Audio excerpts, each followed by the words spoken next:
અમુક લોકોને મારા ડ્રેસ વધારે મોંઘા લાગે છે। હું મારો વધારે નફો નથી રાખતી ભાઈ।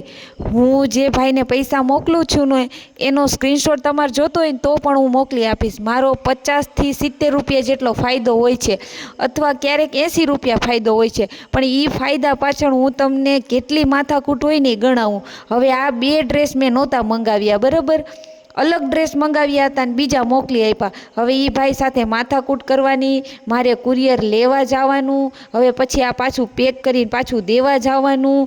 હું રહું છું એનાથી 5-6 કિલોમીટર તો કુરિયરની દુકાન છે, બરાબર।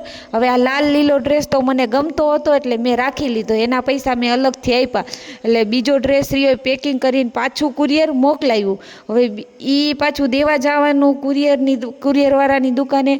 હવે એ કુરિયરના બદલામાં નવું કુરિયર આવશે, એ પાછું લેવા જવાનું અને લઈને પછી જેનો ડ્રેસ છે એને પાછું દેવા જવાનું। આટલી માથાકૂટ હોય છે। અને પ્લસ ક્યારેક મારી પાસે પૈસા હોય છે અથવા તો ના હોય તો હું એડવાન્સમાં એ લોકો પાસે લઈ લઉં છું, બરાબર। બાકી તો મારે એને એડવાન્સમાં પૈસા આપવાના હોય છે। આટલી મહેનતના હું 60, 70, 80 રૂપિયા ફાયદો કાઢું છું। બાકી તમને એવું લાગતું હોય કે વધારે ફાયદો આ બેનનો હોય છે તો તમે મને કહેજો, હું તમને મોકલેલા પૈસાનો ફોટો પણ મોકલી આપીશ, સ્ક્રીનશોટ। અને સાથે સાથે તમારે કોઈ માથાકૂટ નહીં રહે। જો અમારે ફરજિયાત કુરિયર ખોલતા હોય એનો વિડીયો બનાવવો પડે, કારણ કે કાંઈ પણ નુકસાની નીકળી અથવા કાંઈ પણ અલગ ડ્રેસ આવી ગયા હોય તો એ લોકો પહેલાં આપણો વિડીયો માંગે। એ વિડીયો જોયા પછી જ એ લોકો આપણું કુરિયર રિસીવ કરતા હોય છે। આ બધી માથાકૂટ પણ મારે જ કરવાની હોય, બધી માથાકૂટ મારે કરવાની છે, બદલાવાની અથવા તો કંઈ નુકસાની હોય તો એ જોવાની, ત્યાર પછી એડવાન્સમાં પૈસા આપવાની।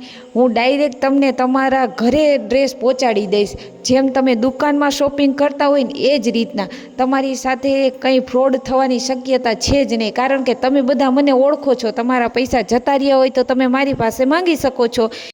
અને હા, મોંઘા ડ્રેસ હોય છે ખરી, મને ખબર છે, પણ એનું કાપડ ઘણું સારું આવે છે। તમને બધાને ખબર જ છે કે બાંધણીના ડ્રેસ હોય ને મોટા ભાગે મોંઘા આવતા હોય છે। એટલે આ ભાઈ રહ્યા ને એ કચ્છમાંના છે, અને કચ્છની જે પ્યોર કચ્છી બાંધણી હોય ને સારી એવી એ વેચે છે। એટલે બાંધણી સારી હોય છે ને એટલે ભાવ વધારે હોય છે। ત્યાર પછી સ્ટેટસ મૂકવાના, સામેવાળા વ્યક્તિને ડ્રેસ ગમી ગયા હોય તો એને ભાવ કહેવાનો, ત્યાર પછી પેલા ભાઈ સાથે વાત કરવાની કે આ ડ્રેસ છે કે નહીં, પછી હોય તો વળી પેલા બેનને કહેવાનું કે આ છે। આવી ઘણી બધી નાની મોટી માથાકૂટ હોય છે, એટલે ભાઈ આટલો નફો કાઢું છું। બાકી કાંઈ આમાં છે નહીં, અને નાની એવી વાત હતી તમારી સાથે શેર કરી છે। થેન્ક યુ, આભાર।